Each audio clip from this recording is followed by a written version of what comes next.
ماں باپ کے ذمے بھی اولاد کے حق ہیں۔ پہلا حق یہ ہے کہ جب بچہ پیدا ہو تو پیدا ہونے کے بعد سب سے پہلے بچے کا اچھا نام رکھے، اسلامی نام رکھے، صحابہ و صحابیات والے نام رکھے، اولیاء اللہ والے نام رکھے۔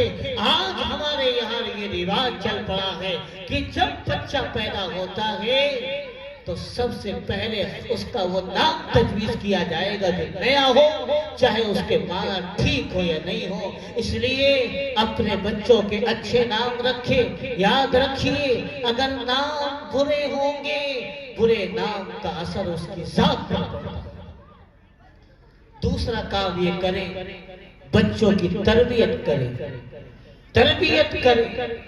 آج کل تربیت کا فقدان ہے۔ یاد رکھو اللہ کے دو جلیل القدر پیغمبر حضرت ابراہیم اور ان کے پوتے حضرت اسحاق، حضرت یعقوب علیہ السلام کے بارے میں قرآن نے کہا ہے وَوَصَّى بِهَا إِبْرَاهِيمُ بَنِيهِ وَيَعْقُوبُ يَا بَنِيَّ إِنَّ اللَّهَ اصْطَفَىٰ لَكُمُ الدِّينَ فَلَا تَمُوتُنَّ إِلَّا وَأَنتُم مُّسْلِمُونَ کہ حضرت ابراہیم علیہ السلام نے اور حضرت یعقوب علیہ السلام نے اپنے بیٹوں کو موت کے وقت نصیحت کی تھی کہ بیٹوں ایمان پر مرنا، اسلام پر مرنا، اسلام پر ہی تمہاری وفات ہونی چاہیے۔ آج کون سا باپ ایسا ہے جو شام کو گھر رکھا ہو تو بیٹے سے پوچھتا ہو بیٹا تم نے نماز پڑھی ہے یا نہیں پڑھی ہے، بیٹا تمہیں کلمے یاد ہے یا نہیں یاد ہے، بیٹا آج تم نے کون سا نیک کام کیا ہے۔ آج کوئی فکر نہیں ہے ہمارے ماں باپ کو اولاد کے ایمان کی۔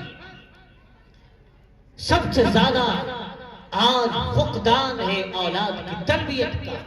اور میں نے شروع میں جو بات کہی تھی کہ لوگ اسلام سے مرتد ہو رہے ہیں، نوجوان بچیاں غیروں کے ساتھ بھاگ کر اسلام کو چھوڑ رہی ہیں، دامن مصطفیٰ کو چھوڑ رہی ہے، اسلام کو تار کر رہی ہے، اپنے ماں باپ کی عزت کی چادر کو داغدار کر رہی ہیں۔ وہ اس لیے کر رہی ہیں کہ ہم نے اپنی اولاد کی، اپنے بیٹیوں کی تربیت نہیں کی۔ اگر ہم نے ان کے دلوں میں ایمان کی اہمیت جتائی ہوتی، رسول اللہ کی محبت ان کے دلوں میں بیٹھائی ہوتی تو کوئی بیٹی اسلام سے مرتد نہ ہوتی۔ اگر آج بیٹی کا اسلام سے مرتد ہوتی ہے، قصوروار بیٹی بھی ہے، قصوروار ماں باپ بھی ہے اور قصوروار ہمارا معاشرہ بھی ہے۔ میرے بھائیوں اگر اولاد اللہ نے دی ہے تو اولاد کی تربیت کرے، ایمان اس کے دل میں مضبوط کرے، ورنہ یاد رکھیے گا کل ایسا نہ ہو کہ میدان محشر میں یہی اولاد ہمارے ماں باپ کا ہاتھ پکڑ لے اور یوں کہے اے اللہ تو نے تو انہوں نے دنیا میں ہمیں ہر طرح کا مال و دولت سے سرفراز کیا تھا، اے اللہ انہوں نے دنیا میں مجھے ہر طرح کی آرام دیا تھا، لیکن اے اللہ انہوں نے مجھے اسلام نہیں سکھلایا تھا، ایمان نہیں سکھلایا تھا، محمد رسول اللہ کی یہ محبت نہیں سکھلائی تھی۔ اگر ہماری اولاد نے کل اللہ کے دربار میں محمد رسول اللہ کے ساتھ میں ہمارا گریبان پکڑ لیا، ہمارا دامن پکڑ لیا، بتاؤ غیور جوانوں جواب دینے کے لیے کوئی بہانہ نہیں ہوگا۔ میرے بھائیوں یہ ایمان ہمیں بڑی قربانیوں کی بدولت ملا ہے، یہ ایمان بڑی شہادتوں کے بعد ملا ہے، یہ ایمان نبی کو طائف کے میدان میں پتھر کھانے پڑے ہیں، مکہ کی گلیوں میں ستایا گیا ہے، احد کے میدان میں دندان مبارک شہید ہوا ہے، غزوہ خندق پر حضور نے پیٹ پر پتھر باندھے ہیں، صحابہ اور صحابیات نے قربانیاں دی ہیں، اس کے بعد یہ ایمان ہم تک پہنچا ہے۔ اس لیے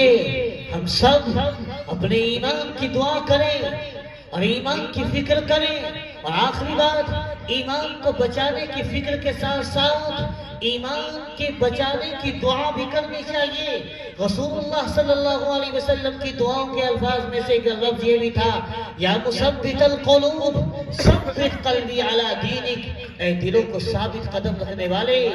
میرے دل کو ایمان پر مضبوطی سے جمائے رکھنا۔ اس لیے جب ہم نماز پڑھیں اور ہاتھ اٹھائیں تو ایک بار اللہ سے کہیں، اللہ آپ نے ایمان کی دولت سے سرفراز کر دیا ہے،